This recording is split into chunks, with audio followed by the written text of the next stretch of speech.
Assassin's Creed Odyssey is a game that many people love, and I really cannot knock that. However, I feel as if there's a few things that I've left unsaid about Assassin's Creed Odyssey, and that is a counter-argument I see far too often when I criticise this game, which I do quite a lot. And that is, of course, Assassin's Creed Odyssey isn't a good Assassin's Creed game, but it is a good game. If you ask me, I'd say that it's not even a good game. You're probably like, who's asking you, trying to be funny in the comments? Well, you've clicked onto this video. If you didn't come here with the intention of hearing what I have to say, just click off. It didn't cost you anything to watch this video, it won't cost you anything to ignore it. You could also rise to my point there with a counter-argument of, if you don't like Assassin's Creed Odyssey, then why did you play it? Well, for the same reason that even if you disagree with me in this video, you're still hearing what I have to say. I gave Assassin's Creed Odyssey as much of a chance as I possibly could, playing through the main game and all its DLCs. Now I'm at the end of that and the game's finally uninstalled, thank fuck. I can say my piece about the game freely, explaining why I don't think it's a good game, the same way that by the end of this video you can explain to me why you might not have liked it. The point is, in order to fairly criticise something, you need to experience it, and without criticism, people grow complacent. But anyways, let's get back to the main point of this video, which is dismantling the argument that Assassin's Creed Odyssey is a good game. It all comes down to one simple point: the value of experience points over experiences. If you don't understand what I'm getting at, please bear with me, I'll explain everything. First of all, you all know what experience points are. Experience points are what you get in RPGs and games like it to level up so you can continue to progress. It's not present in all games, but it's commonly present in RPGs, whereas experiences are what you encounter, see, and actually do, communicate with, so on and so forth. Experiences tend to be in every game. Of the two, it's commonly accepted that having fun and having a great experience is more important than amassing experience points and grinding. Assassin's Creed Odyssey prioritises the grind. Sure, you'll have the occasional quest that will have an experience tethered to it, but for the most part, you're doing everything just because you need the experience points so you can level up, so you can continue with the main story. This makes roughly 90% of Assassin's Creed Odyssey, if not more, completely immemorable. On the other hand, you can very distinctively tell the difference between one quest and another quest in The Witcher 3, a game that Assassin's Creed Odyssey is most compared to, because The Witcher 3 is more or less what Assassin's Creed Odyssey was going for. I can understand you might be frustrated whenever somebody mentions The Witcher 3, because believe me, it is something of an unfair comparison. However, it's actually just unfair on The Witcher, because though the games are vastly similar on a base level, The Witcher is so much better,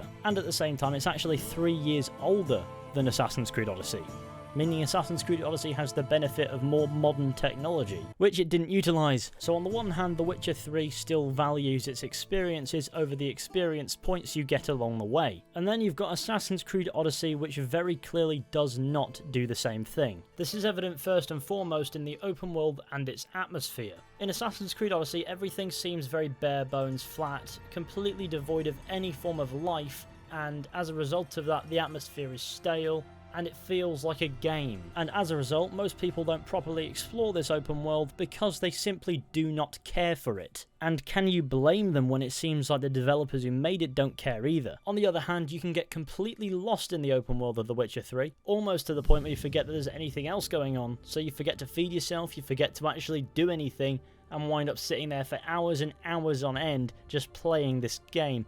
I haven't even seen my family in days. Oh fuck, I left them in the freezer. The Witcher 3 makes you care about the world and feel at home in the universe. Assassin's Creed Odyssey doesn't use the open world as a backbone to make you care about what you're doing. It's the deadest open world that I've played in recent years, I'm going to be honest with you. That being said, The Witcher 3 still does assign value to the experience points that you need to progress, but at the same time, thanks to the open world actually being full of life and the side quests being actually interesting, leveling up to fill the gap between one main story quest and another is not a chore. When you're just repeating a box ticking exercise over and over again like you are in Assassin's Creed Odyssey side quests, you can't tell me that this helps you immerse yourself in the world. At the best of times, this is tedious. Doing a handful of different quests copied and pasted over 100 times each does not make for a valuable experience. It just makes for a long, painful grind. And sometimes the difference between one main story quest and the next one will be 3 to 5 levels, and leveling up took so long. The game took advantage of its tedious grind to make it seem longer than it actually was, forcing us to do the side content, but we weren't actually experiencing anything, because the only experience we got out of it were the experience points, which was just contributing to level up so we can finally continue with the main story that, for the record, wasn't even that interesting. And you can't tell me that they really tried to make it that interesting when they literally use development tools similar to the ones we see in story creator mode in order to make the quests in the game. This isn't intricate game design, this is slapdash bare bones stuff.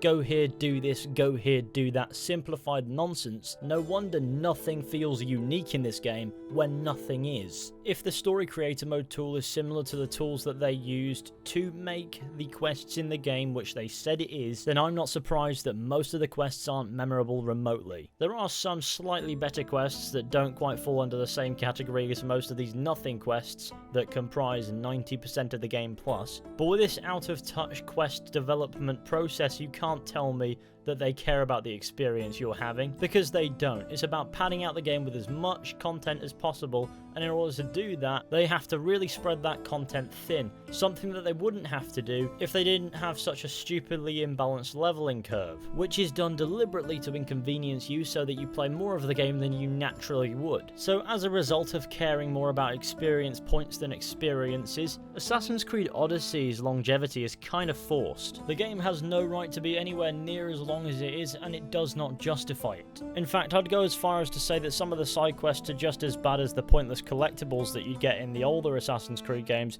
of which we kicked up a fuss with them as well. There's no difference there. One's just got the side quest marker on top of it, the others are just in the open world as is.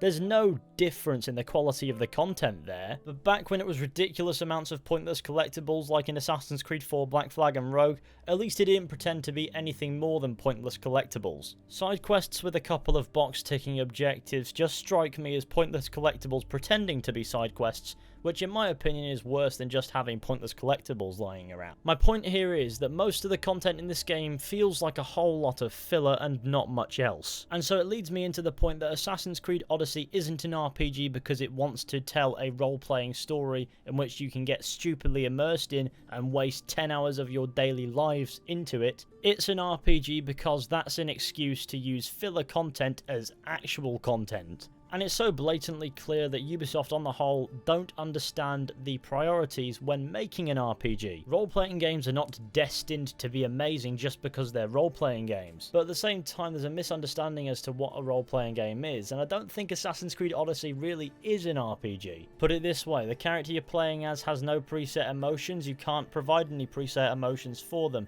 Your dialogue options mean nothing, your choices mean nothing on the whole, everything pans out more or less how the game wants it to. You have the illusion of choice, not an actual choice. The open world doesn't immerse you in the slightest, being the most bland nonsense that I've ever experienced. None of the characters are memorable. The only thing that you really do in this is manually save the game as well as pick up loot that may or may not be better gear. And then you have the endless fights with damaged sponge enemies and the occasional boss fight that's not actually that difficult when you realise it's just half an hour of the same tactic. My point in that being, you are not your character. You do not choose your story, you do not involve yourself in the story, and heck, you can't even get immersed in the world. Assassin's Creed Odyssey is not even an RPG. It's just got the RPG label really loosely slapped on it. It's just there as an excuse to make a lazy, half-baked game and say, this is all by design. And even when you get the occasional choice which does seem to matter, it usually gets completely negated before anything important happens. So you have the illusion of an impact, of variation, when in reality, your experience is no different to anybody else's. And considering how limited that experience actually is, considering the title of this video and all is basically exploring that, it plays into the continued argument that Assassin's Creed Odyssey isn't even a real RPG, because Ubisoft misunderstand what's most valuable in an RPG.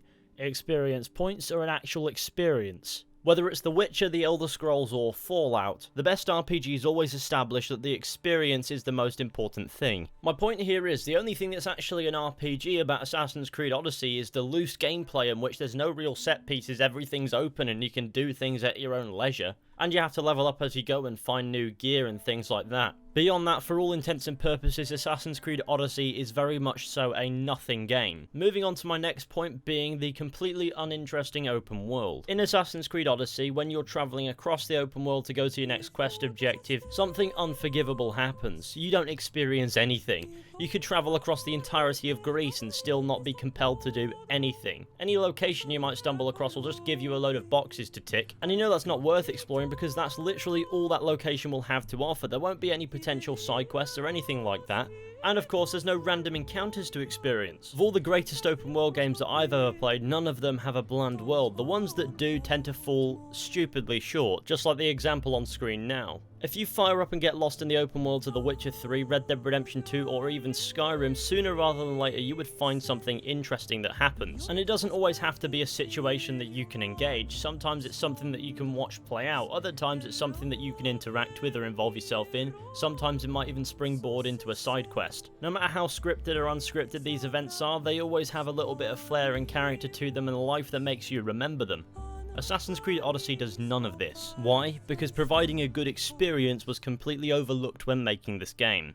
In Red Dead Redemption 2, you may come across somebody in the woods who might need your help. They may have been bitten by a snake and they need you to either give them medicine or suck the venom out of them, which, yeah, you're probably best off just giving them the medicine. If you choose to help them out one way or another, you might come across them later on in the game in which they'll reward you by saying go into the gun shop and pick a weapon out or something on me, giving your actions a knock-on effect in the open world, and further immersing you in it. You wouldn't be looking for this encounter, it would just happen. You may even find the KKK in the woods, someone struggling with their horse. You may get attacked by a gang of outlaws, or even encounter strange writings and hunt down a vampire in the city. But while exploring the open world in Assassin's Creed Odyssey, all you'll find are half-baked side quests. There's no intricate care for the open world, you can barely tell one location apart from the next, and no real events help incline you to remember them as different places, and eventually it just becomes a convoluted 100 hours that you don't know why you wasted. The only thing you have to show for all that you've done is your level, all that experience points that you've gathered along the way.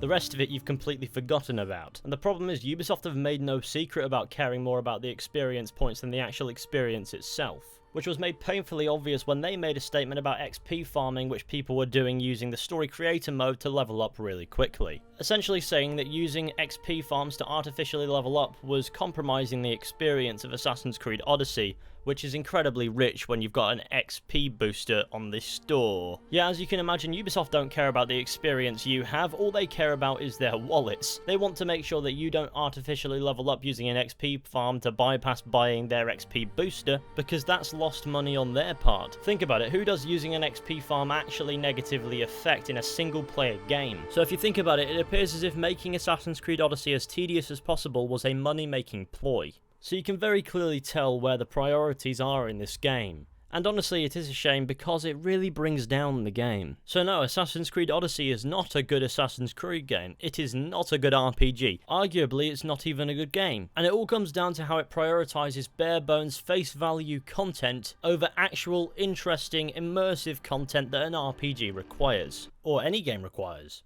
But please do let me know what you think about this one down in the comments section. Thank you all for watching, I hope you enjoyed. Be sure to go ahead, leave a like, subscribe, share the channel with your friends and all that wonderful stuff. And I'll see you all very soon with another video at some point.